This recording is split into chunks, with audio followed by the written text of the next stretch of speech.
Things you ought to know when buying a home.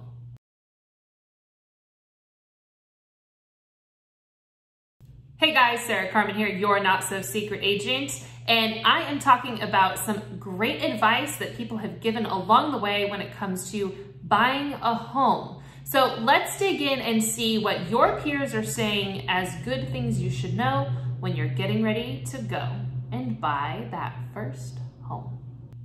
Number one, you need to save for more than just the down payment. There's actually a few things that you might have to pay for along the way when you buy a home.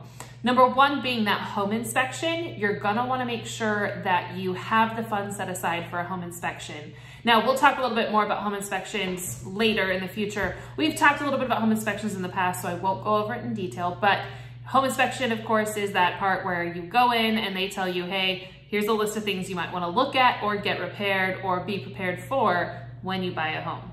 You also need to think about closing costs on top of your down payment. There are title fees, escrow fees, like all sorts of other fees that go along with lending and buying a home. You may also have to pay for the appraisal up front. So just know that there are other fees other than your down payment. Tip number two, you want to start that pre-approval process, especially in a market like now where we're seeing no homes on the market and a lot of buyers. That pre-approval is going to get you that much further ahead. Plus, you can address any issues in your credit right away. It's not something that's gonna pop up after you found your dream home. There's nothing worse than identifying your dream home and realizing either you don't qualify for it or you're gonna have to take a little bit longer to fix your credit or fix something in order to qualify for a loan. So start the pre-approval process before you start looking for a home.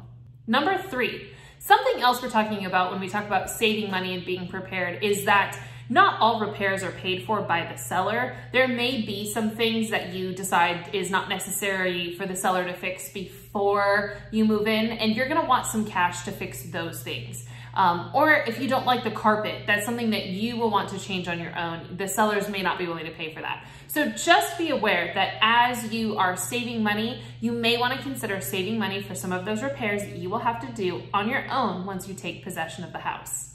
Number four, you are gonna wanna make sure that what you're spending on the house is a payment that you're comfortable making. Sometimes that pre-approval comes back and it is way higher than you ever need to pay for a home. So make sure that you are talking to your lender and your realtor about what you want to have that monthly payment be. Because it may be that your monthly payment is a much smaller number than that pre-approval number. And you don't wanna get caught in a monthly payment that's too much for you or too difficult to make.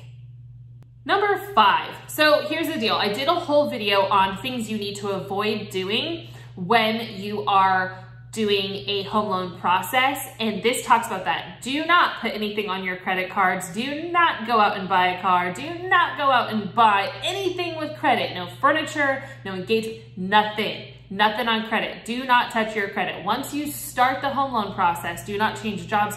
Just don't change anything that's gonna affect your income or your credit score, because that's all gonna factor in when you go to buy a house, and it can actually kill the deal. So don't touch your credit, don't touch your income, just don't change anything. Number six is those of us who are self-employed need to realize that there's a little bit of extra steps that come into it. So give yourself a little bit more grace, talk to a lender. That pre-approval process is even more important for you because, you know, I'm right there with you. We have to prove our income a little bit harder than those who have the 9-to-5 typical job. So just know if you're self-employed, just be ready. It's gonna be a lot more forms and that kind of stuff. Number seven is that sometimes it can feel like buying a home is a full-time job. Between making sure that you're getting everything to title, you need to get to title, talking to your realtor, dealing with your lender, moving is a big deal in and of itself.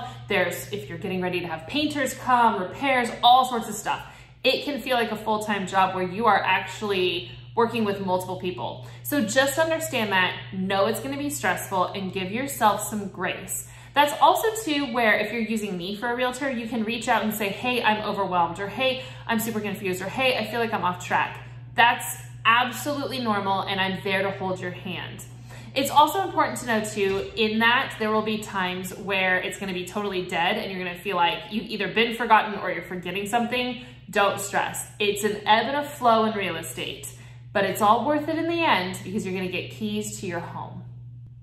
Number 8. So I've talked previously about picking an agent in both Oregon and Washington and what you need to know. And this goes right along with that. You wanna find yourself a realtor who is going to take care of you. So in both Oregon and Washington, we're called brokers. You're gonna wanna find someone who has your interests in mind. And if you're curious how to figure that out, go ahead and watch that video. It'll be linked at the end of this one.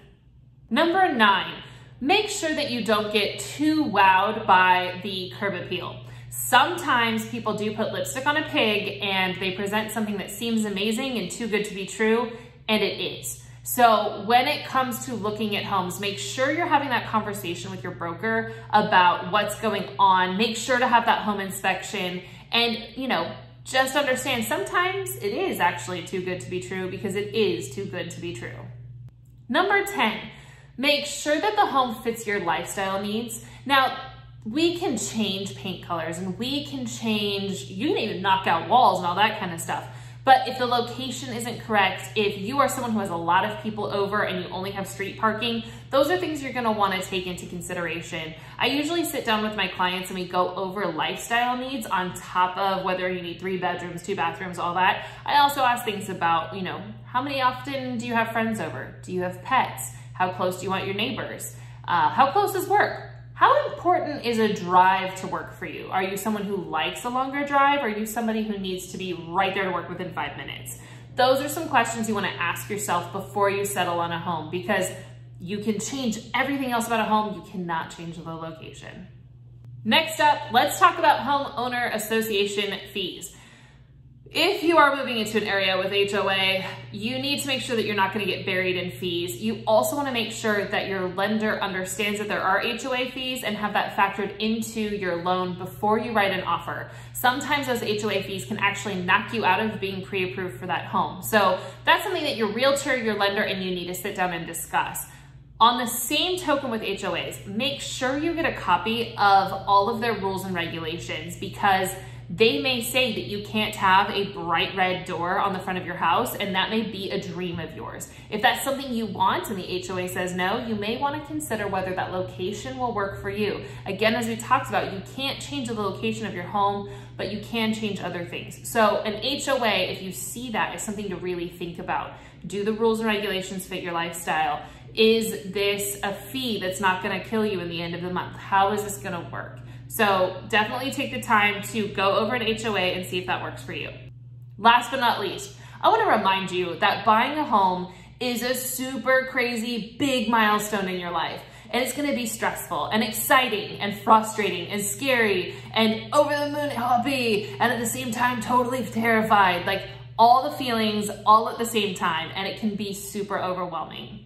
My job as a realtor is to walk through those emotions with you as well. So if you find yourself in that place, give yourself some grace, pick up the phone, and let me know what's going on.